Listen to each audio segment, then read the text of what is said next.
Every city you know was born from a sacred story. The evolution of urban planning from sacred centers to grid cities is a journey from heaven to earth, from cosmic belief to pure calculation. We are about to trace how humanity's deepest spiritual blueprints were etched into stone and street, and why those ancient patterns were gradually erased by the ruler and the ledger. By the end, you will see the hidden layers of myth and power beneath your own hometown, transforming a simple map into a living archaeological dig. We will uncover why a temple's location was once a matter of celestial alignment, and how that divine order collapsed into the uniform blocks of modern life. What forgotten ghosts of sacred geometry still haunt the intersections outside your window? That first principle of city building was not about convenience, but about connection. Imagine the immense labor involved in raising a single ziggurat in ancient Mesopotamia, a tiered mountain of baked brick reaching for the sky. This was not a public works project in the modern sense. It was a collective act of devotion, a physical prayer. The city grew outward from that sacred center like ripples from a stone dropped into a pool. Streets and dwellings were arranged to orient the community toward this axis, this fixed point of contact with the divine. In this worldview, chaos, the untamed wilderness, the unpredictable flood, the threat from beyond was the true enemy. The ordered city, with its sanctified boundaries, was a fortress against that chaos. Its walls did more than keep out invaders. They defined a sacred precinct where cosmic rules applied. The famous Roman ritual for founding a city involved a priest plowing a deep furrow to mark the boundary. Where he lifted the plowshare, a gateway would be placed. This line was so sacred that to cross it with the plow was a terrible omen. The entire community's safety was believed to depend on the ritual correctness of this act. So the city's shape, from its grand temple to its main gates, became a mirror of the universe as they understood it. North, south, east, and west were not just directions, they were domains of specific gods, pathways for spiritual forces. To build in alignment was to tap into that power, to ensure harmony and protection. This was urban planning as a sacred covenant, a promise between the people and the cosmos. But what happens when that cosmic promise begins to fade? When the drive for a different kind of order, one based on human efficiency rather than divine alignment, starts to reshape the sacred map. This sacred Roman cross upon the landscape gave the world its first truly replicable urban formula. Picture a flat, open plain, chosen by a legionary commander or a colonial commission. The first act was not to lay a foundation stone, but to draw two lines in the earth. The surveyor, using a simple instrument called a groma, would cite the north-south axis, the Cardo Maximus. Then, precisely at a right angle, he would mark the east-west Decumanus Maximus. This was not arbitrary geometry. The Cardo was aligned to the celestial pole, a fixed line to the heavens. The Decumanus followed the sun's daily arc from rise to set. Where these two cosmic lines intersected, they created the umbilicus, the city's navel. This exact spot became the forum, the bustling heart of commerce and law, and it was always reserved for the city's most important temple. Every street laid out afterwards was simply a parallel line to these two sacred axes, creating the familiar, orderly grid. So when you walk the straight, enduring streets of a city like Timgad in Algeria, a Roman colony frozen in time, you are not just seeing military efficiency. You are walking a diagram of the Roman universe. Each of the four quarters created by the main cross represented a direction, a season, a domain of influence. To live within this grid was to have your place defined within a cosmic order. Your home was not just at an address, it was situated within a living model of harmony between earth and sky. This was urban planning with a divine warranty. But this powerful template contained a seed of its own transformation. The very clarity and repeatability of the grid, born from sacred symbolism, made it incredibly useful for purely earthly powers. What happens when a new empire sees this cross not as a holy symbol, but as the perfect tool for control and commerce? The Roman grid, for all its cosmic intent, was a tool for earthly empire. But across the world, another civilization was building cities not just as diagrams of the heavens, but as machines for spiritual perfection. In ancient India, the blueprint for a city was not a surveyor's cross, but a meditation. It was called the Vastu Purusha Mandala, a sacred square that mapped the entire universe onto a single geometric grid. At the very center of this diagram lay the Vastu Purusha, a cosmic being whose body was pinned by the gods to stabilize the chaos of creation. To build a city was to reenact this primordial event, to pin order onto the landscape once more. The city itself became a giant mandala, a tool for focus and harmony. Take the magnificent planned city of Jaipur, founded in the early 18th century.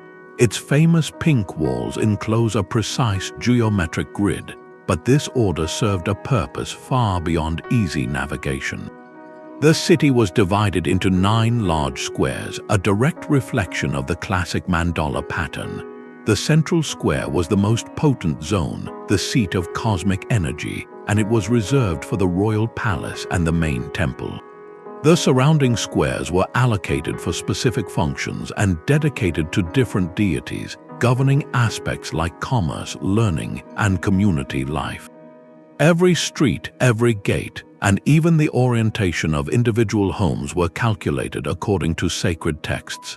A house's main door might face east to greet the life-giving sun, while the kitchen was placed in the southeast, the realm of the fire god. This was not superstition, it was a sophisticated system of environmental and social harmony, where the flow of spiritual energy was considered as vital as the flow of water or traffic. The city was envisioned as a single living organism, its health dependent on maintaining this delicate cosmic balance. Here, the king was not just a political ruler, he was the guardian of this sacred geometry, his palace at the center acting as the stabilizing heart for the entire community. This reveals a profound parallel.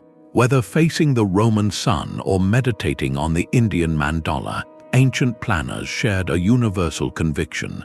A city's true foundation was not in its soil, but in its story, a story that connected every citizen to a larger, sacred order. The street outside your door was once a channel for divine energy. So what powerful new story began to replace these ancient blueprints, shifting the very purpose of a city from spiritual vessel to economic engine? Rome's geometric certainty crumbled, but the sacred center did not disappear. It simply reached for the heavens in a new form.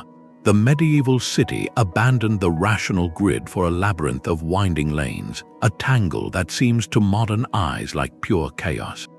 Yet, every twisting path in that maze had a profound logic, a magnetic pull toward a single, overwhelming focal point, the soaring Gothic cathedral. This was no longer a city planned as a cosmic diagram, but a city that grew as a living prayer. Its very disorder was a testament to a new kind of order, one dictated not by surveyor's lines but by divine hierarchy. The cathedral was the physical anchor of the great chain of being, that medieval vision of a universe ranked from God down to the lowliest stone. Its spire, piercing the sky, was the direct link to the divine, and the entire city sprawled at its feet in a hierarchy of proximity and piety. Wealthy merchants built their tall houses as close to the sacred precinct as possible, their status measured in steps from the altar. The poor lived in the warren of alleys farther out, their daily lives still oriented toward the bells that called them to mass. You did not need a map to find your way. You simply followed the narrowing streets upward, drawn by the ever-present silhouette against the sky. The city itself became a pilgrimage map, every journey through its crowded lanes a miniature spiritual quest ending at the doors of salvation. This created an urban experience of profound intimacy and symbolism. Light, sound, and movement all converged on that one point. The chaotic, organic growth was not a failure of planning, but an accretion of faith, layer upon layer, century upon century.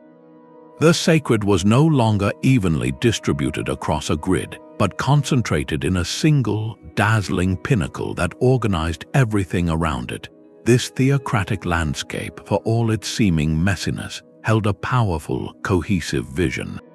But that vision was about to be shattered by a rediscovery of the distant past, one that would offer a very different blueprint for human perfection.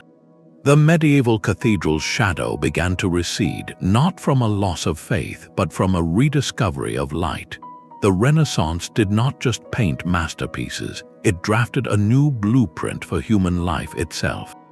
A dusty manuscript, long forgotten in a monastic library, became the spark for this urban revolution. It was Vitruvius's De Architectura, a first-century Roman manual on architecture, unearthed and translated. Within its pages, Renaissance thinkers found a powerful, forgotten idea. The city was not just a place of worship, it could be a work of art, a perfect machine built according to the same mathematical harmonies that governed music and the movements of the planets. This was a seismic shift. For the first time in centuries, the primary designer of the city was no longer a bishop or a cleric, but the architect, the humanist scholar armed with compass and ruler. Visionaries like Leon Battista Alberti and Filaret began to dream on paper, designing what they called the ideal city. These were not mere towns, they were philosophical statements carved in stone and street. Their most striking form was the star-shaped fortress, a geometric flower of bastions and radiating avenues. Look at the city of Pomonova in Italy, built from nothing at the end of the 16th century. From above, it is a perfect nine-pointed star, its formidable walls designed to deflect cannon fire. But look closer at its heart. All of its streets radiate from a vast, hexagonal central piazza. This open space was not reserved for a cathedral. It was a grand civic square surrounded by government buildings and a palace for the military governor. The sacred was still present, of course. A cathedral stood nearby, but it was no longer the sole organizing principle. The center now symbolized secular authority, military power, and the humanist ideal of a community gathered in rational, harmonious order. The underlying geometry, however, betrayed its ancient ancestry. The circle, the square, the radiating lines, these were the same timeless forms once used to map the cosmos. The search for perfection had not ended, it had simply changed patrons. The divine blueprint was being copied, edited, and claimed by a new power, human reason itself. This elegant fusion of beauty and defense, of sacred geometry and secular ambition, was a breathtaking vision, but it was still just a vision, a drawing on a princely desk. What happens when this intellectual ideal collides with the messy, urgent, and vastly scaled needs of a booming modern world? The geometry of the Renaissance was a philosopher's dream, but the Baroque era made it a king's command. This was urban planning not as meditation or even as art, but as pure, overwhelming theater. The city became a stage, and the script was written in stone, water, and infinitely receding sightlines. The goal was no longer just harmony, but absolute awe, a physical demonstration of power so complete it could reshape the very earth to its will. The medieval maze of faith was systematically dismantled, not by neglect, but by the deliberate blast of dynamite and decree. In its place arose the Axial city, a world of long, arrow-straight boulevards that served a single, devastating purpose, perspective. Consider the transformation of Rome under Pope Sixtus V in the late 16th century. His ambition was to make the Eternal City a pilgrimage map of power, both spiritual and temporal. He ordered a series of impossibly long, straight streets to be carved through the ancient urban fabric, connecting the major basilicas. At the end of each of these new avenues, he placed an ancient Egyptian obelisk, hauled and re-erected at tremendous cost. These were more than landmarks, they were focal points drawing the eye and the faithful inexorably toward a symbol of papal authority. You could stand at one end of the city and see your destination miles away, a constant visual reminder of the order imposed from above. This was control made visible. The pilgrim's winding spiritual journey was now a direct, regimented march. No place embodies this principle more perfectly than Versailles. What began as a modest hunting lodge was transformed into the ultimate expression of axial planning. The palace itself is not the center of a grid, but the origin point of a vast, radiating web of control. 3 magnificent avenues spear out from the king's bedroom window, stretching to the horizon. The gardens are a geometric conquest of nature, with canals, parterres, and alleys all arranged to create vanishing points that glorify the palace at their center. Every tree, every fountain, every statue was placed to ensure that from any vantage point, your gaze was led back to the Sun King, Louis XIV. The message was unambiguous: all power, all order, all light emanated from this single, central source. The sacred was present in the chapel, of course, but it was subsumed into a larger spectacle of statecraft. Primary liturgy performed here was the worship of royal authority. This dramatic reshaping revealed a crucial evolution. The straight line, once a sacred axis to the heavens, had become a tool of surveillance and propaganda. These boulevards allowed for the rapid movement of troops to quell unrest, and their openness meant crowds could be seen and controlled from a distance. The city was no longer an organic growth or a contemplative mandala. It was a diagram of hierarchy with the ruler literally at the vanishing point. The Baroque axial plan took the grid's inherent order and infused it with a new, forceful purpose, not to connect the citizen to the cosmos, but to remind the subject of the sovereign. It demonstrated that the simple, rational geometry of the street could be the most powerful instrument of authority ever devised. And this was a tool kit that would soon be packed up and shipped across oceans, ready to impose a new kind of order on distant continents and burgeoning dreams. The Baroque boulevard was a weapon of spectacle, but the Enlightenment demanded a tool of pure function. A new philosophy was taking hold, one that viewed the universe not as a divine mystery, but as a magnificent clockwork, understandable and perfectible through reason. This intellectual revolution did not just change what people thought, it changed how they planned to live together. The city itself was reimagined as a machine for human progress, and its ideal blueprint was the simplest, most rational form imaginable, the grid. But this was a grid stripped bare. Gone were the celestial axes of Rome and the radiating avenues of kings. This new grid held no sacred center, no privileged vanishing point. It was a blank slate of pure potential, a geometric declaration of equality. Its most famous incarnation was William Penn's visionary plan for Philadelphia, drafted in the late 1600s. Penn, a Quaker seeking a haven from persecution, envisioned a green country town. His design was breathtaking in its simplicity and ambition, a limitless chessboard of identical rectangular blocks stretching between 2 rivers. The center was not a palace or a cathedral, but a public square, one of 5 distributed throughout the city to ensure green space for all. Every lot was theoretically equal. Every street was uniformly wide, promoting easy navigation, fair land distribution, and above all, efficient commerce. Here, the sacred was deliberately decentralized, moved to meeting houses within the blocks, while the public space celebrated civic life and trade. This was the city as a commercial engine, where value was measured not in proximity to power, but in access to the marketplace. The Philadelphia grid became a powerful export. As America pushed westward, This rational template was laid over prairies, deserts, and mountains with relentless consistency.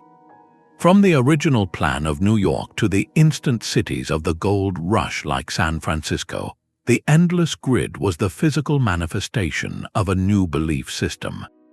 It promised that any individual on any identical block could, through industry and reason, build their own center of prosperity. The street corner replaced the temple precinct as the locus of opportunity. This represented a final, profound divorce. Urban form was no longer an expression of cosmic belief or royal authority. It was a utility, a framework for economic life. The straight line had completed its journey from a sacred path to the gods, to a sight line for the king, to a property line for the merchant. Reason had seemingly triumphed over revelation. But in this relentless, uniform geometry, a new question began to whisper. If a city is merely a machine for commerce, what happens to the human spirit that once sought meaning in its very shape? Can a soul feel at home in an endless repetition of identical blocks? That shared soul of the city had a physical heartbeat, a space where the community became more than the sum of its parts. The sacred center was never just a monument, it was the stage for life itself. In ancient Athens, the Agora was not merely a marketplace. It was where philosophers like Socrates engaged citizens in relentless debate, where the laws of the city were inscribed on stone for all to see, and where every citizen, regardless of wealth, could participate in the lottery for public office. This open space, framed by temples and public buildings, was the engine of democracy. It fused the sacred, the political, the economic, and the social into a single, vibrant experience. Your identity as an Athenian was forged in that daily mix of conversation, commerce, and ceremony. Similarly, the Roman Forum was the pulsing center of an empire. Here, a citizen could witness a triumphal procession. Here, a legal case argued, conduct business, and offer a sacrifice to Jupiter, all within the span of a single morning. The space itself, crowded with statues of heroes and gods, was a three-dimensional textbook of Roman values and history. It told you who you were, where you came from, and what was expected of you. This physical centrality created a powerful social gravity. It pulled people together, forcing interaction across class and occupation. It made the abstract idea of the city tangible and personal. You didn't just live in Rome, you participated in its forum. The community's memory, its triumphs and losses, were embedded in the very stones you walked upon.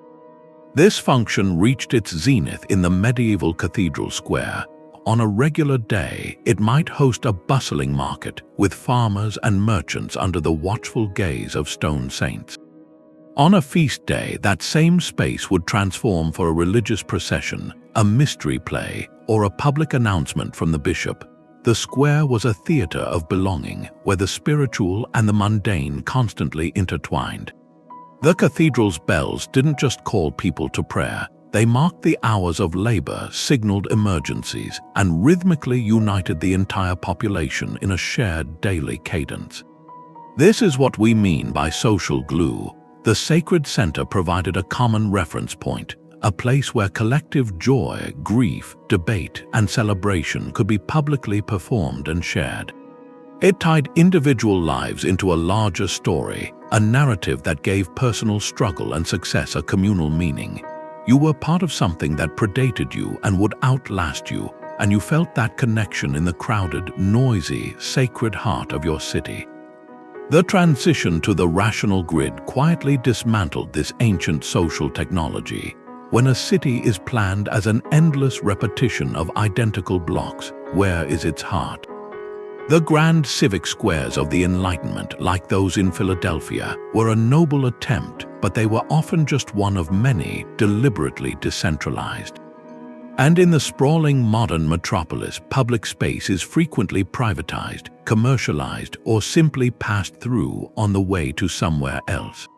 We have gained incredible efficiency, privacy, and mobility, but we have lost, in many places, that guaranteed, central, multi-purpose stage where the messy, magnificent drama of communal life unfolds.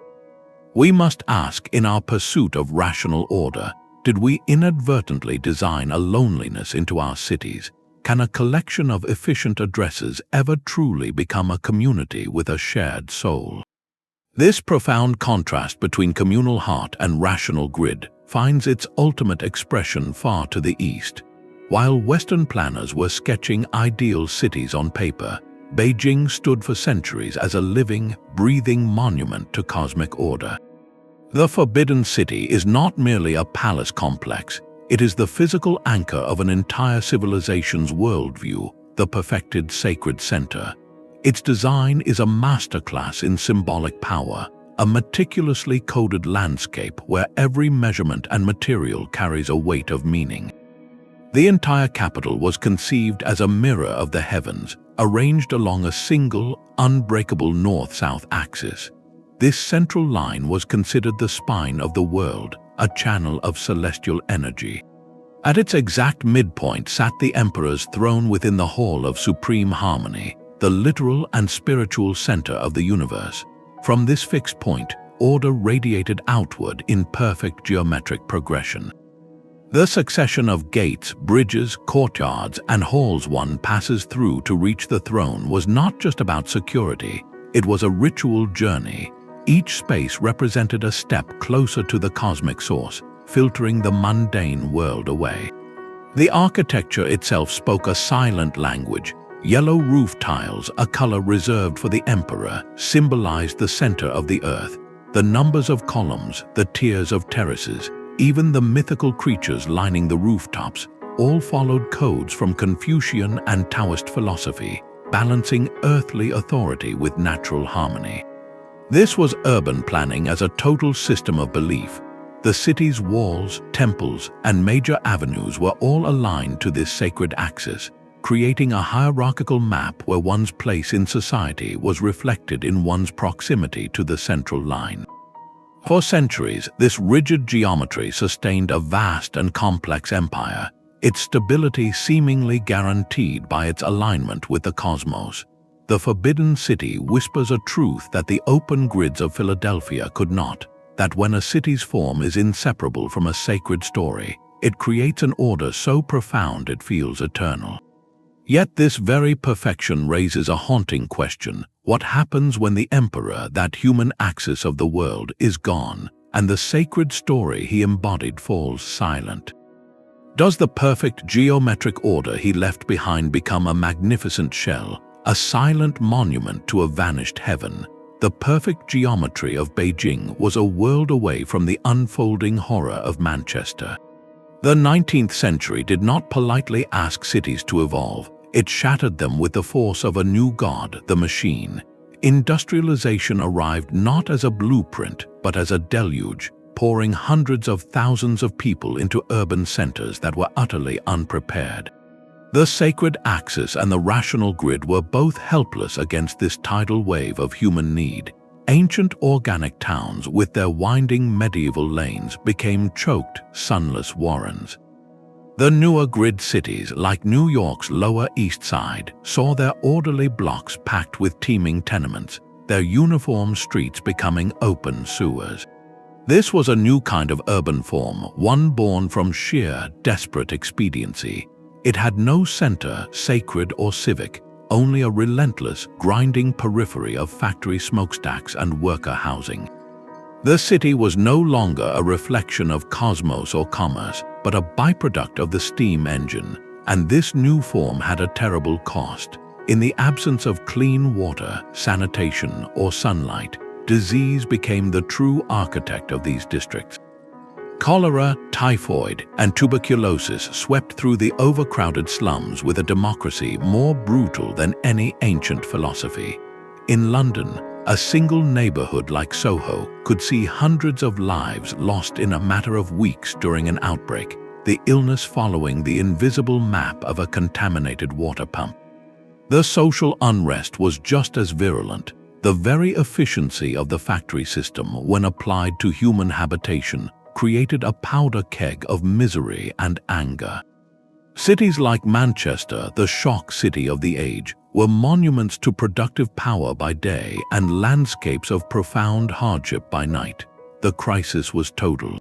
It proved with grim finality that any urban plan, whether a sacred mandala or a property developer's grid, was a catastrophic failure if it could not provide the basic foundations of health and human dignity.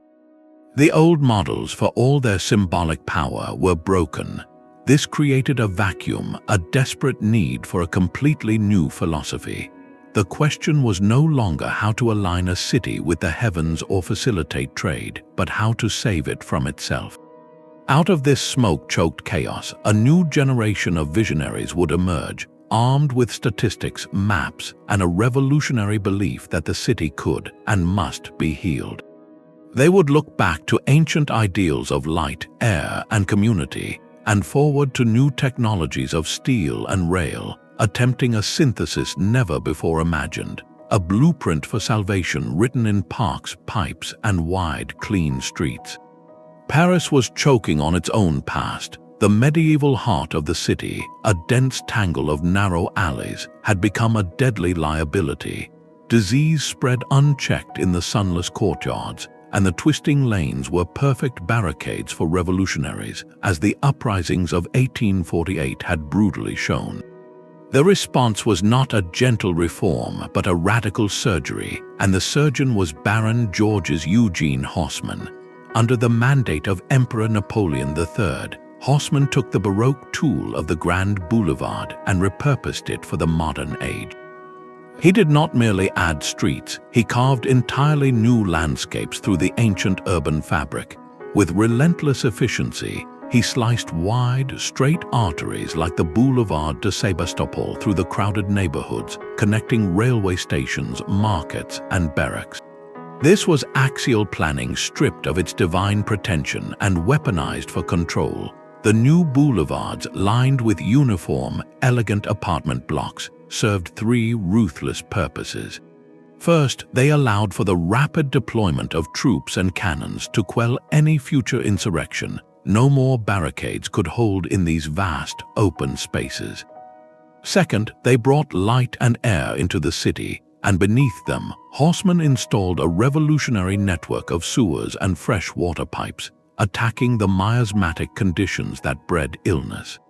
Third, they supercharged economic circulation, connecting the new industrial suburbs to the historic core and creating endless frontage for lucrative real estate. Haussmann's Paris was a stunning hybrid, a marriage of Baroque grandeur and utilitarian grid. It was beautiful, orderly, and efficient, but its primary goal was social engineering through geometry. The sacred center was irrelevant, the goal was circulation and control. This was planning as a conscious act of power, using the straight line to disinfect, pacify, and monetize the city. Yet for all its success, this vision of sweeping clearance and dense urban order produced a powerful counter-reaction. If the industrial city was a poison and Haussmann's surgery was too brutal, what if the answer was not to fix the city at all, but to abandon its very form? Across the Channel, a humble parliamentary stenographer named Ebenezer Howard was dreaming of a gentler revolution.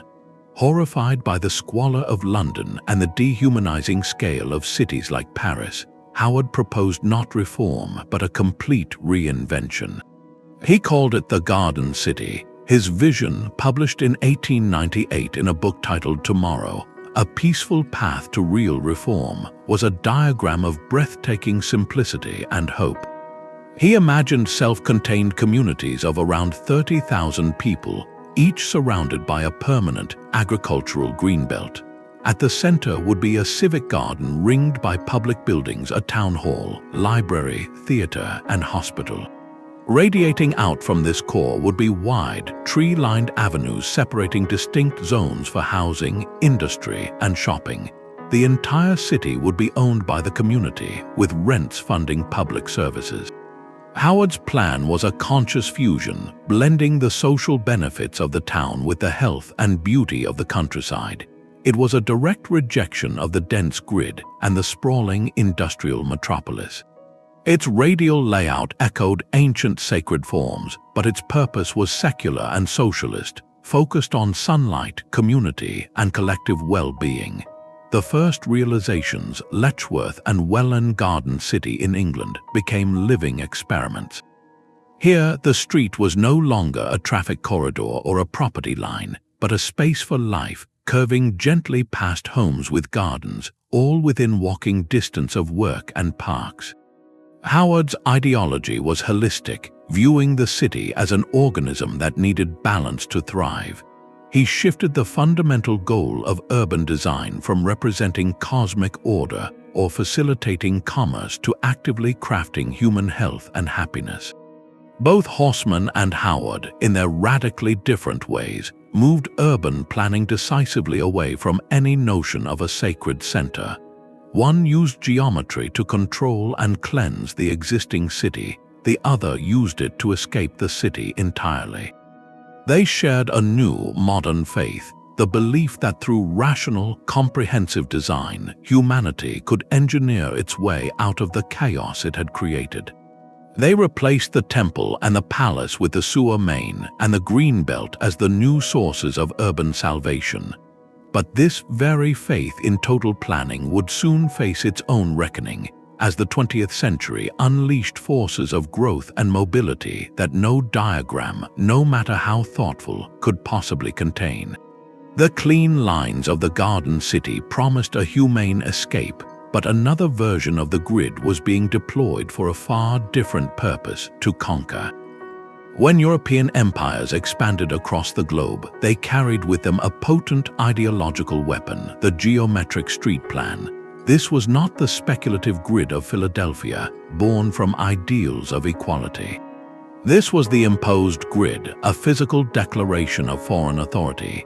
Perhaps the most systematic expression of this was Spain's Laws of the Indies, a royal code issued in the 1570s that dictated exactly how new towns in the Americas were to be built. The instructions were breathtakingly precise. A central plaza was to be laid out not as a market or communal heart in the indigenous tradition, but as a formal square. Facing it on one side would be the main church, and on another, the royal administrative buildings. From this square, a perfect grid of streets would extend, regardless of the terrain, the local climate, or any existing settlement. The logic was unmistakable.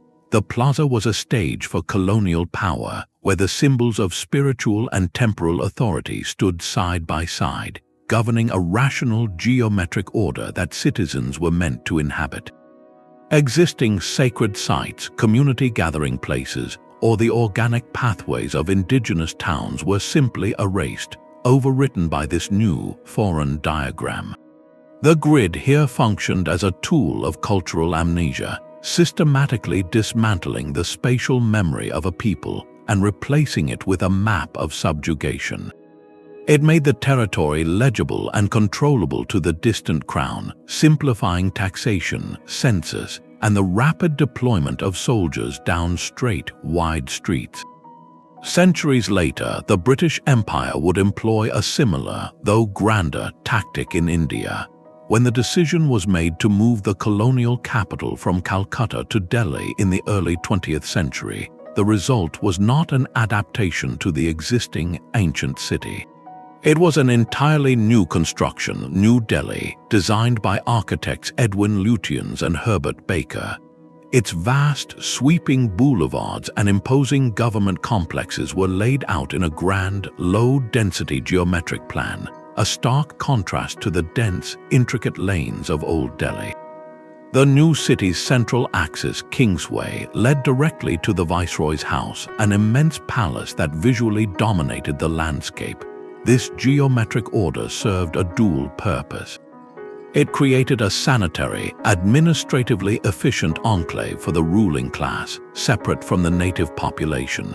And just as importantly, its monumental scale and rigid symmetry were meant to inspire awe and submission, to visually communicate the immutable, rational power of the British Raj.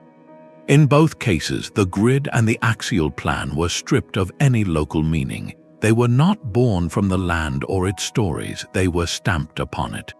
The center was no longer a place where community gathered according to its own traditions. It was a seat of foreign oversight. This dark chapter forces us to confront an uncomfortable truth about urban form. The same simple geometry that promised fair lots in Philadelphia could, in another context, become an instrument of domination, a way to systematically disconnect a people from their history, their sacred geography, and their own sense of place. The straight line in the hands of empire could draw a border not just on the earth, but within the human spirit itself. This raises a haunting legacy for our modern world. How many of our cities still bear the invisible scars of this imposed order, their original stories buried beneath the uniform blocks? The sacred geometry of Tenochtitlan was a universe in miniature. Founded on an island in the middle of Lake Texcoco, the Aztec capital was a breathtaking feat of engineering and cosmology. Its core was the Templo Mayor, a towering double pyramid dedicated to the gods of rain and war. This structure was not just a building, it was the axis mundi, the very pivot point of existence. From this sacred heart, the city unfolded in a precise, symbolic pattern. 4 great causeways connected the island to the mainland, aligning with the cardinal directions. Canals mirrored the celestial pathways, and the entire urban fabric was oriented to the movements of the sun and stars. The great temple stood at the crossroads of the earthly and divine realms, a place where the sacred calendar dictated the rhythm of life and ritual. It was a city built as a direct reflection of the Aztec understanding of the cosmos, a living, breathing model of their universe. And then, in a cataclysmic few years, that universe was shattered. The Spanish conquest was not merely a military defeat. It was a systematic campaign to unmake a world. The sacred center had to be erased, not just defeated, but replaced. The conquerors understood that to truly dominate a people, you must conquer their geography of meaning, so they embarked on a profound act of symbolic engineering. Using the very stones of the toppled Templo Mayor, they began to construct a new axis mundi. They built the massive metropolitan cathedral and laid out the Plaza Mayor, now known as the Zocalo, directly atop the ruins of the sacred precinct. The Spanish did not just build a new city, they drafted a new blueprint for reality, a rigid grid of streets that ignored the old canals and celestial alignments. This new grid was a declaration. Its right angles and uniform blocks represented a different kind of order, one born from Renaissance ideals and absolute monarchical control. The central plaza was no longer a stage for cosmic rituals, but a space for royal proclamation, Catholic procession, and colonial commerce. Every stone of the cathedral, quarried from the temples of the old gods, was a silent sermon in masonry, proclaiming the triumph of a new faith and a new king. The ancient axis mundi was physically buried beneath the foundations of its replacement. This created a profound urban palimpsest, a single location where 2 complete worldviews are stacked one upon the other. Today, when you stand in the vast, open expanse of the Zocalo, you are standing on perhaps the most concentrated archaeological site in the Americas, a literal mountain of layered history. The modern grid of Mexico City, with its traffic and bustling life, rests upon this suppressed sacred center. Excavations around the cathedral have revealed the staggering scale of the Templo Mayor, its layers exposed like a geological record of belief. The site whispers of the immense spiritual energy that once focused here, now channeled into the echoing vaults of the cathedral above. This is urban planning as cultural conquest, made terrifyingly literal. The grid here was not a blank slate for opportunity, but a deliberate mask, a geometric seal placed over the heart of a civilization. It raises a haunting question that echoes far beyond this one plaza. How many of the world's great cities are built upon such buried altars? and what fragments of those old, sacred maps might still subtly influence the streets we walk today, like ghosts in the geometry. Le Corbusier did not see a city, he saw a disease. The winding streets, the clustered buildings, the messy overlap of functions that had evolved over centuries, to his modernist eye, were symptoms of an illness. In 1922, he offered a cure so radical it was a death sentence for the urban past. He called it the ville contemporaine, later refined into the ville radius, the radiant city. His vision was breathtaking in its clinical purity. He proposed to bulldoze the historic heart of Paris north of the Seine and replace it with a geometric array of 18 identical cruciform skyscrapers, each 60 stories high. These towers would house the city's elite workers, standing like isolated chess pieces in a vast manicured park. Below them, the ground would be a continuous green plain, free for pedestrians, while cars and trucks traveled on separate, elevated highways. The city center, in any traditional sense, was annihilated. In its place was a diagram, a zoning map of absolute separation. Here you would live, over there you would work. Somewhere else you would shop. The sacred, the historic, the accidental, the intimate, all of it was irrelevant clutter. The new center was not a plaza or a temple, but the abstract ideal of efficiency itself. This was the ultimate tabula rasa, a blank slate achieved not by finding empty land, but by erasing the existing city with an architect's pen. Le Corbusier famously declared, "A house is a machine for living in." He simply scaled the idea to its logical conclusion, the city as a machine for existence. Its beauty was the beauty of a mathematical equation, cold, perfect, and devoid of memory. While his plan for Paris was thankfully never built, its principles became a kind of gospel for mid-century planners. They saw in his towers and highways a way to solve the crises of congestion, disease, and industrial blight with one clean, surgical strike. This thinking powered the urban renewal projects of the 1950s and 60s across America and Europe. Historic but crowded neighborhoods, often labeled slums, were declared obsolete. The wrecking ball cleared the way not for gardens but for concrete superblocks, wide traffic interchanges, and isolated housing projects that mirrored Corbusier's towers just without the park. A highway, elevated on concrete stilts, was often driven straight through the heart of a city, severing neighborhoods and burying local streets beneath shadow and noise. The consequences were profound and often heartbreaking. Vibrant, if poor, communities were scattered, their social networks shattered. The intricate, human-scaled street life that had evolved over generations was replaced by empty plazas and barren lawns that no one used. The city, once a complex tapestry, was reduced to a set of isolated functions connected only by the automobile. This was the final, stark divorce. Planning was no longer about understanding a place, its history, its sacred geography, or its collective memory. It was about imposing a universal solution, a one-size-fits-all geometry from above. The city was no longer a living story, but a mathematical problem to be solved, and in that solution, something essential about urban life was lost. We had engineered places that were efficient for movement, but often lonely for the soul. This raised a terrifying question for the future. If the radiant city was the end point of pure reason, where could we possibly go next? Was there any way back to a city that felt human?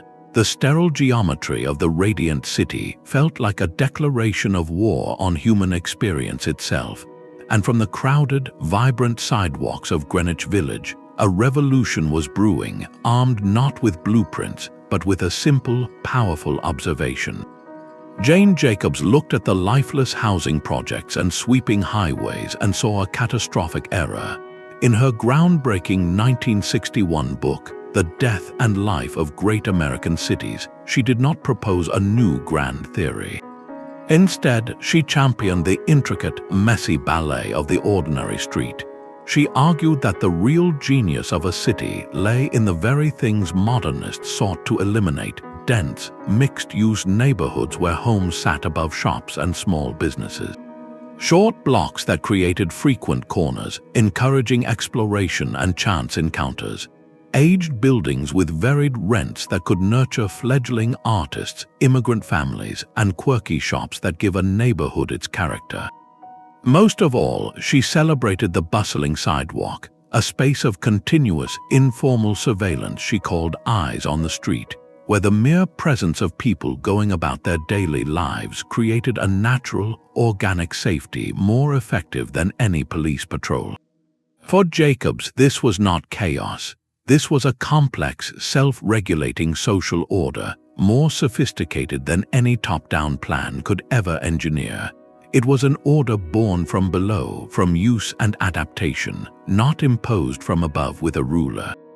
Her philosophy did not call for a return to sacred centers, but it offered a profound validation of the human-scaled patterns that had characterized cities for millennia before the grid was stripped of its meaning.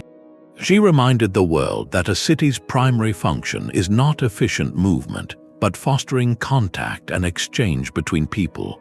Her fierce advocacy, which included leading a successful fight to stop a highway from plowing through her own New York neighborhood, ignited a global preservation movement. It forced the planning profession to confront its own dogma. Out of this backlash grew movements like New Urbanism, which explicitly sought to relearn the lessons of traditional town planning, promoting walkable blocks, front porches, and shared public squares. The question shifted from how to build a perfect machine to how to cultivate a thriving ecosystem. Efficiency was dethroned as the sole virtue, replaced by a new appreciation for resilience, community, and the simple, serendipitous joy of a lively street corner.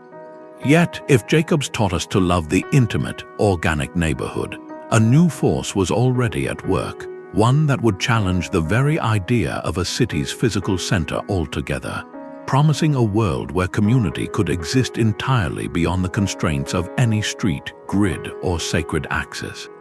The dream of the private home and a green yard was a siren song that reshaped the very soul of the city.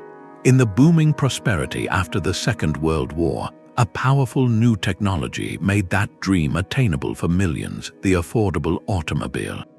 This was not merely a new mode of transport, it was a skeleton key that unlocked the countryside. The dense, industrial grid city, now associated with grime, noise, and crowding, faced a mass exodus. People voted with their steering wheels, fleeing toward a new vision of domestic bliss promised in endless advertisements, a single-family home on its own plot of land. To accommodate this flood, planners and developers invented an entirely new urban form, one that systematically dismantled the very idea of a center. This was the birth of the modern suburb, and its layout was a conscious rebellion. Gone were the straight lines and right angles of the rational grid.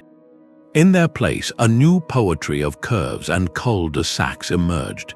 These winding lanes were not designed for through traffic or connection. Their primary purpose was to create quiet, secluded enclaves. They were labyrinths of privacy, intentionally difficult to navigate for anyone who did not live there. This was a profound shift. Life itself decentralized, splintering into separate, specialized pods. You lived in a residential pod, a maze of nearly identical houses. You worked in an office park, a cluster of low buildings surrounded by a sea of parking. You shopped in a regional mall, an inward-focused fortress surrounded by even more asphalt. These pods were not woven together by sacred paths or grand civic avenues. They were linked solely by high-speed, multi-lane highways, ribbons of concrete that allowed you to blast past the in-between spaces at 60 miles an hour. In this new model, the center did not disappear, it multiplied and privatized. The true center of daily life became the family car, a mobile private bubble, and the destination was always another private space, the fenced backyard, the enclosed mall, the garage. The sacred hearth was now a suburban living room facing a television screen. This fragmentation fulfilled a powerful post-war ideal: autonomy, safety, and personal space. It offered an escape from the perceived chaos and demands of communal urban life, but the cost, slowly revealed over decades, was immense. Public life withered. There were no bustling sidewalks where different lives casually intersected, no central square where you might bump into a neighbor and stop to talk. Every interaction became a scheduled event, a destination reached by car. The spontaneous community that Jane Jacobs celebrated was engineered out of existence. Environmentally, the model demanded vast consumption of land and fossil fuels, creating sprawling, car-dependent regions. Socially, it often led to isolation, a loneliness built into the very curvature of the streets. This was the final atomization of urban form. The city was no longer a cohesive body with a heart. It was a scattered collection of specialized cells connected by asphalt arteries. No single point held collective meaning, sacred or civic. The quest that began with a temple at the crossroads of the universe had ended for many in a cul-de-sac. The center could not hold because it had been meticulously designed not to exist. The sterile cul-de-sac and the isolated tower block were not the final words. A quiet rebellion began to stir in the late 20th century, not with a wrecking ball but with a question. What if we stopped trying to invent the perfect city from scratch and started listening to the ones we already had? This shift marked the beginning of a postmodern layer in urban planning, a phase defined by a profound rejection of any single pure dogma. The era of grand, universal theories was over. Planners and communities began to embrace a new philosophy of hybrid forms, seeking a delicate balance. They asked, can we have the clarity and fairness of the grid without its monotony? Can we capture the intimate, walkable charm of an old organic neighborhood without its inefficiency and darkness? The answer was not to choose one, but to carefully blend them. You can see this synthesis in new developments that arrange modern apartment buildings and offices along a familiar, rectilinear street pattern, but then break that grid with small, surprise plazas, winding pedestrian pathways, and pockets of green space that invite lingering. It is a conscious design of both order and discovery. This hybrid approach extends to a deeper mission, the deliberate reinjection of meaning into urban space. After decades of functionalist architecture that ignored local history and human spirit, there is now a vibrant focus on placemaking. This is the art of turning anonymous spaces into places people care about. It might involve commissioning a monumental, whimsical sculpture for a barren square, turning a forgotten alley into a mural gallery, or simply installing distinctive lighting and comfortable seating that signals, "You are welcome here." Perhaps the most powerful act of placemaking is adaptive reuse, the creative transformation of old, often sacred, structures. A deconsecrated church becomes a community theater, its soaring acoustics now hosting concerts instead of choirs. A massive, abandoned railway terminal is reborn as a bustling food hall and market, its grand hall filled with new life. These projects do not erase the past, they dialogue with it, allowing layers of history to remain visible and giving new generations a tangible connection to what came before. This search for meaningful centers has also created entirely new types of focal points for the 21st century. Former industrial waterfronts, once lined with rotting piers and chain-link fences, are being transformed into vibrant, mixed-use districts. These are not single-purpose zones, but dense tapestries where people can live, work, shop, and stroll along a promenade, all within a few blocks. Similarly, transit-oriented design creates compact, walkable neighborhoods centered around a train or subway station, making the community hub a gateway to the wider region rather than an isolated monument. The core purpose of these new centers is fundamentally different. They are not built to mirror the cosmos or maximize traffic flow. They are crafted for livability and sustainability, for creating environments where human connection and environmental responsibility are woven into the very fabric of the streets. This postmodern era represents a hard-earned wisdom.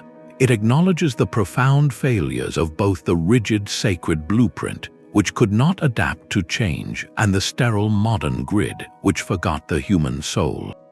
The goal is no longer a perfect, finished diagram. It is a continuous, nuanced, and human-centric process, one that respectfully learns from every chapter of our urban story without becoming a slave to any single model. We are finally learning to build with memory, not just with concrete.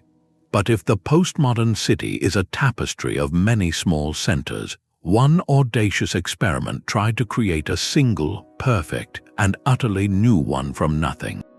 Brasilia rises from the Brazilian highlands not as a city that grew, but as a city that was declared. In the 1950s, to catalyze development in the nation's interior, President Juscelino Kubitschek ordered a new capital built from the ground up.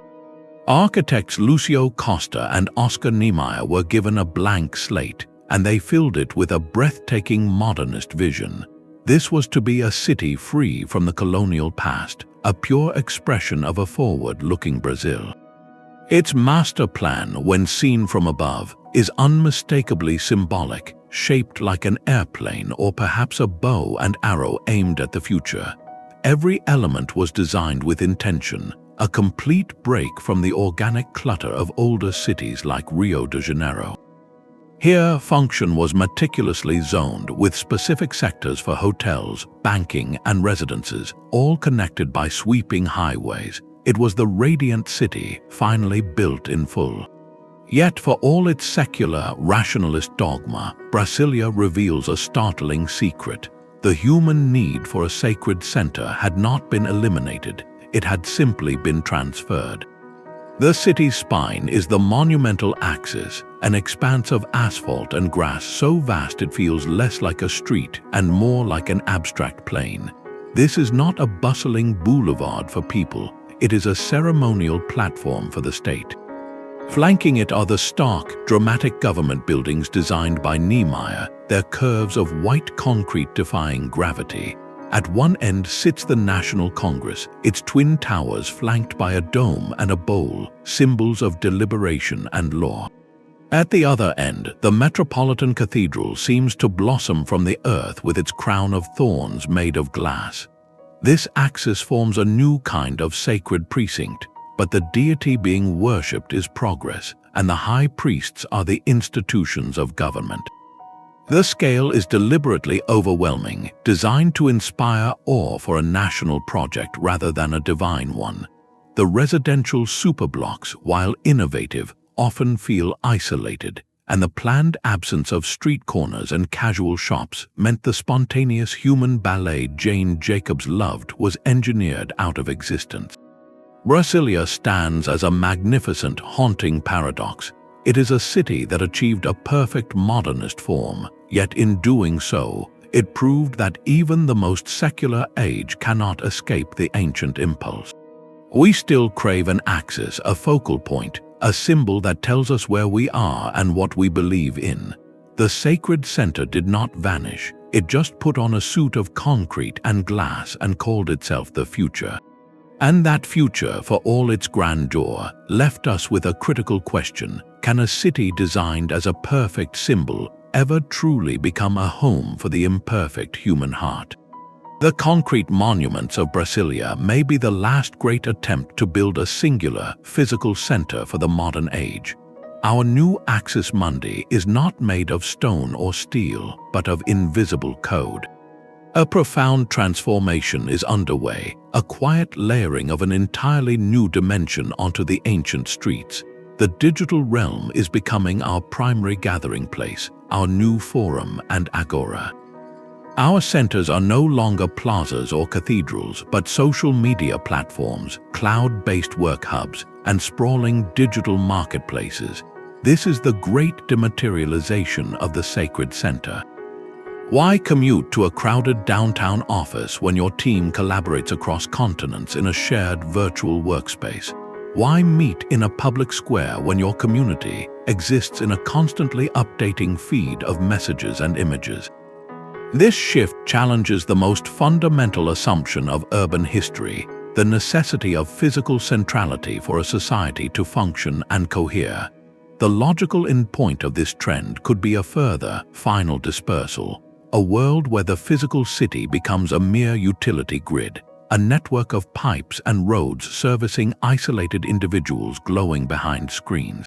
Yet, within this potential fragmentation lies a surprising possibility for a new kind of synthesis. Imagine walking down a nondescript modern street, the uniform grid offering no hint of the past. Now, through the lens of a smartphone or a pair of augmented reality glasses, you see a ghostly overlay. The very pavement beneath your feet shimmers to reveal the outline of a buried Roman temple, its sacred axis aligning with the sidewalk. A historical marker floats in the air, narrating the story of a community gathering that happened on this spot centuries ago. Augmented reality could transform the entire city into a living archaeological site, allowing us to peel back the digital and physical layers to see the sacred histories written beneath the asphalt. This points toward a future city that is a true hybrid palimpsest.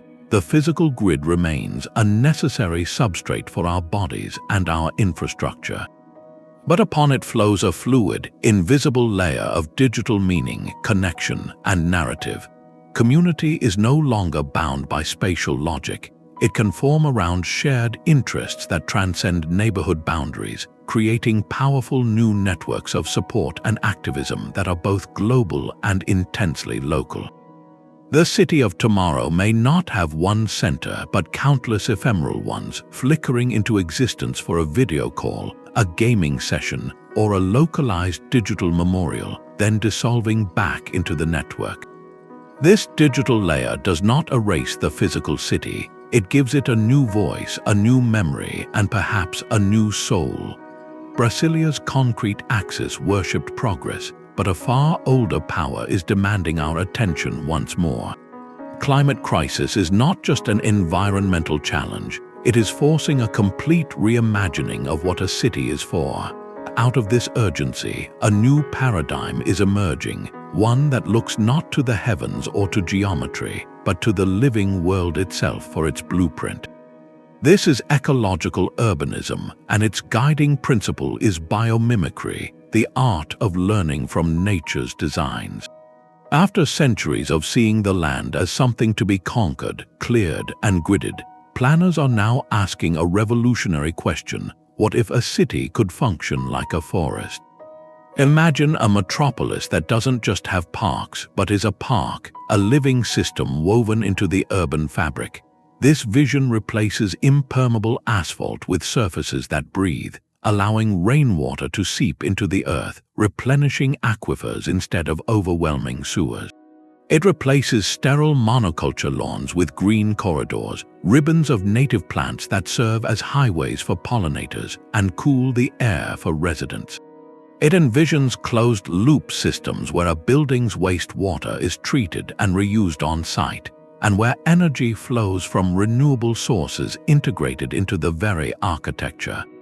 In this model, the sacred center undergoes another profound transformation. It is no longer a temple, a palace, or a government plaza. The new heart of the city could be the central park, not as a decorative afterthought, but as the essential lungs and kidneys of the urban organism.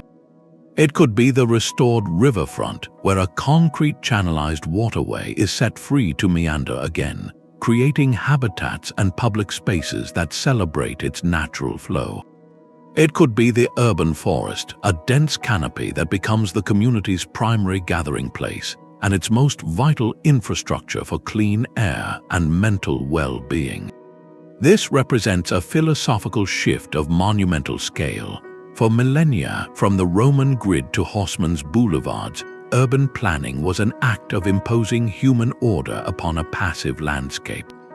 Ecological urbanism seeks a partnership.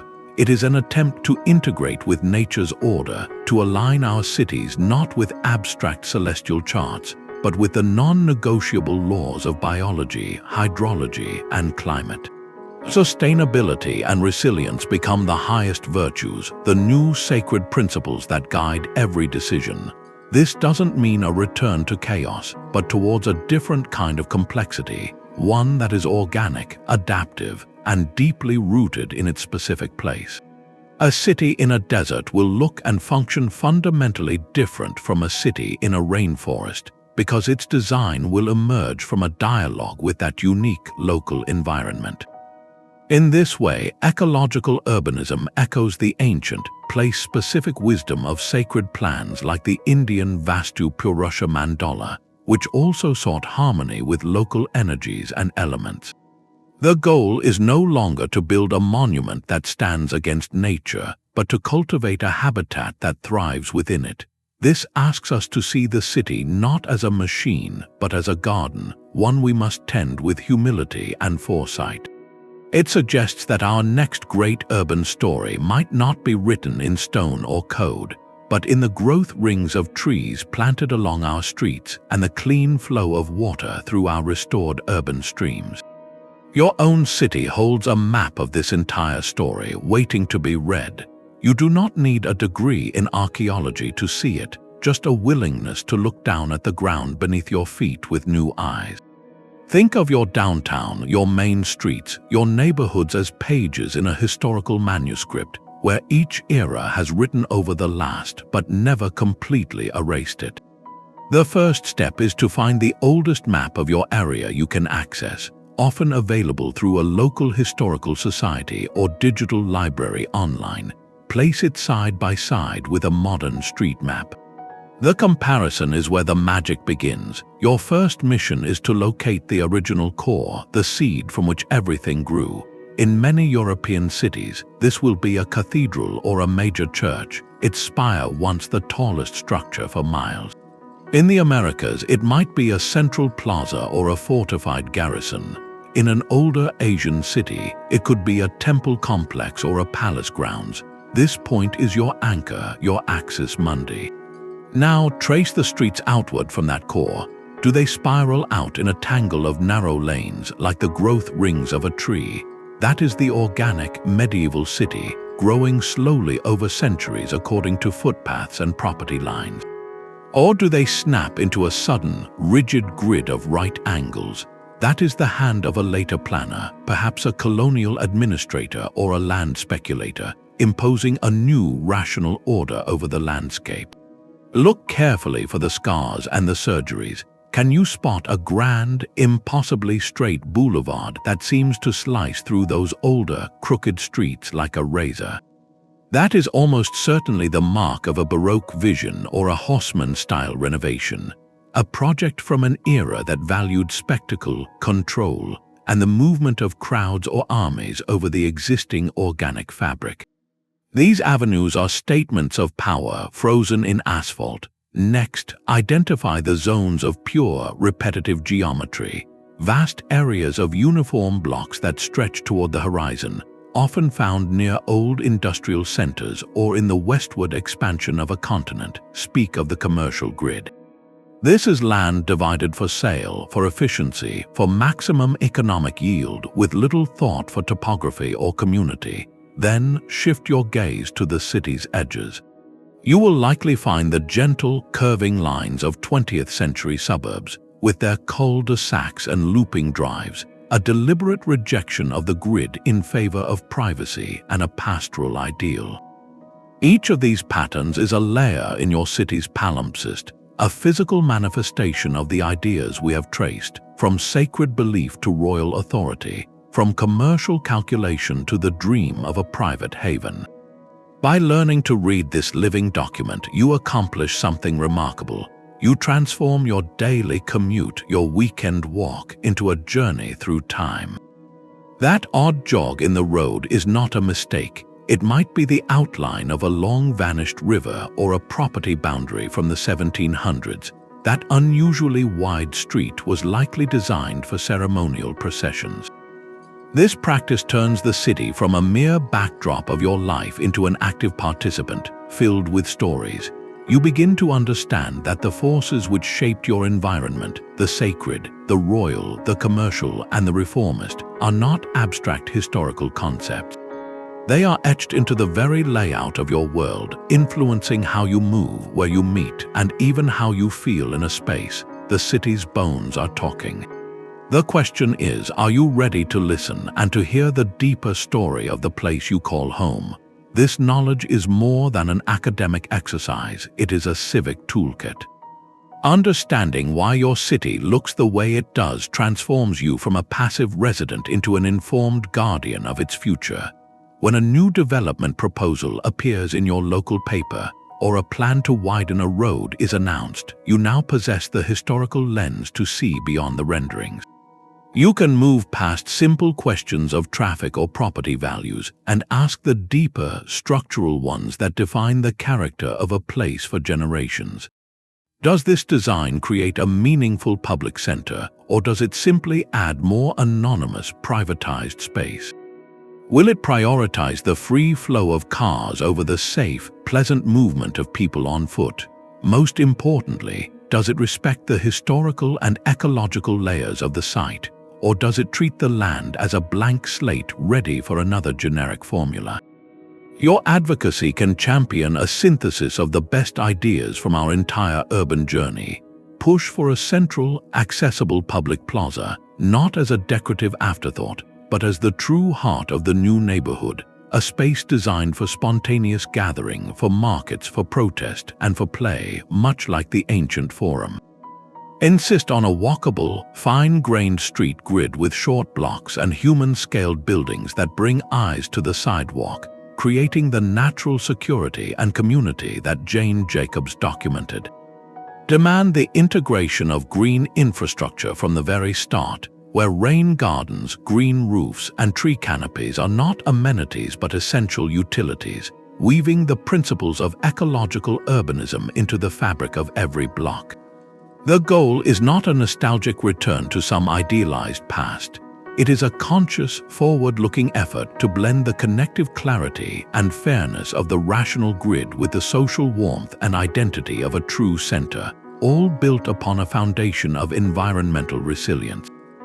This is how we write the next layer of our urban palimpsest, not with the arrogance of a single, totalizing vision, but with the wisdom of a gardener, tending a complex, living system that must shelter both our bodies and our shared humanity. The relentless grid offers efficiency, but it cannot offer a story. This is the quiet ache of the contemporary city, a subtle but pervasive feeling of placelessness. You can live for years in a neighborhood of clean lines and convenient amenities, yet feel no deeper connection to it than you would to a well-designed hotel. The streets function, but they do not speak. This sense of alienation may have a profound, ancient root. We have mastered the geometry of movement and commerce, but we have largely abandoned the architecture of meaning. The sacred center was never just a location, it was a narrative anchor. It answered the fundamental human questions: why are we here together in this particular spot? It wove individual lives into a collective epic, connecting daily routines to cosmic cycles, personal struggles to communal triumphs. It offered a moment of transcendence, a chance to step out of the mundane and touch something larger than oneself. We cannot and should not return to theocratic city-states where a single dogma dictates urban form. Yet the hunger for that narrative anchor, for that sense of belonging to a place with a soul, has not vanished. It simmers beneath the surface of our polished urban landscapes, and it is beginning to reshape them in subtle, powerful ways. We see it in the fierce local movements to preserve a historic theater from demolition, not merely for its architecture, but for the generations of memories held within its walls. We see it in the deliberate creation of cultural districts, where galleries, performance spaces, and cafes cluster to form a new kind of pilgrimage site for artistic experience. We see it in the rise of site-specific public art, a mural that tells the story of a neighborhood's immigrant roots, or a sculpture that references a forgotten local industry. These are not just decorations, they are attempts to re-enchant the grid, to stitch narrative back into the blank spaces between the lines. The central challenge for 21st century urbanism is no longer just about solving logistical problems. It is a philosophical and deeply human one. How do we invent new forms of shared meaning that are inclusive, welcoming to all stories rather than enforcing one? How do we create centers that are ecological, reflecting a sacred respect for the living world rather than dominating it?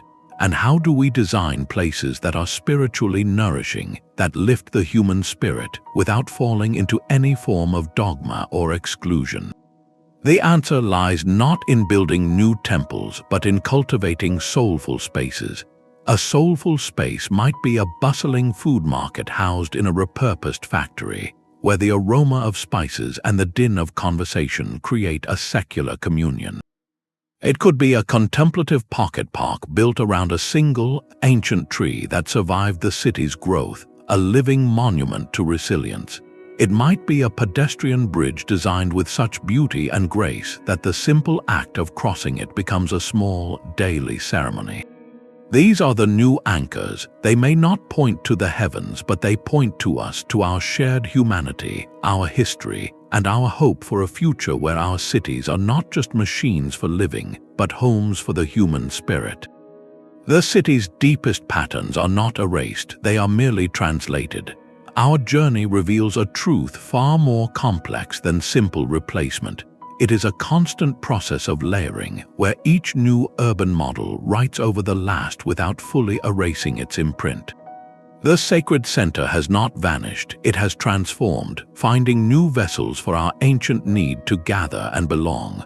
Look at the immense, tiered structure of a modern sports stadium on a Sunday afternoon, filled with tens of thousands of people united in a shared ritual of hope and tension.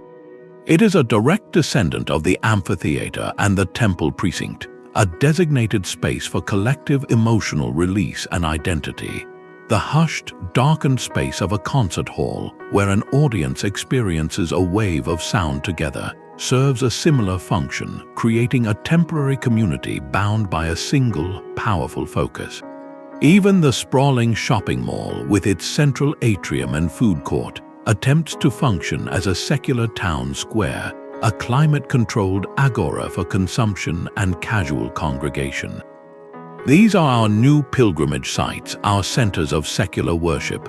The rational grid itself often betrays its sacred ancestry. In countless American towns, the courthouse square sits at the literal intersection of Main Street and Broadway, a direct echo of the Roman Forum at the crossing of the Cardo and Decumanus. The grid may be endless, but our attention and our civic rituals still orient toward that central point, a ghost in the geometry.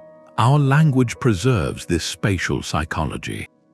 We speak of going downtown, into the center, to the core. These are not neutral geographical terms, they are charged with meaning, implying a place of density, importance, and convergence. They reveal an innate human drive to organize space hierarchically, to distinguish the meaningful heart from the peripheral limbs. This is a cognitive blueprint as old as city building itself, the need to orient ourselves within a cosmos, to know where the heart of the thing is. This enduring legacy means that even our most futuristic plans are haunted by ancient symbols.